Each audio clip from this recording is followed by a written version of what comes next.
انت بتخلي اللعيبه ملهاش لازمه تطلع تتكلم في الاعلام، بتقول لك ده احنا هيجي هيلعب عندنا دكه، احمد زيزو هيلعب دكه في الاهلي؟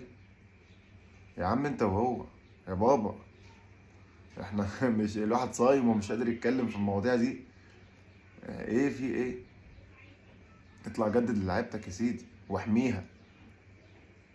يعني يا جماعه لو احنا مش قادرين نستحمل التحكيم السيء ده، ما نلعب في دوري تاني عادي. الموضوع بسيط، الهلال السوداني بيلعب في دوري غير الدوري بتاعه، نشوف دولة شقيقة جنبنا ونلعب عندها ونرتاح من القصة دي ومن قصة البيانات وراحوا وجم. نروح نلعب في دولة شقيقة يا سيدي، وهتلعب في أفريقيا كل سنة كمان، أنت هتصعد أول. هناك مفيش بقى النادي الأوحد، مش موجود هناك. وصدقني دي هتبقى مريحة للكل، إن احنا نلعب في دولة غير الدولة. بعدين في قصة تانية أنا عايز أتكلم فيها.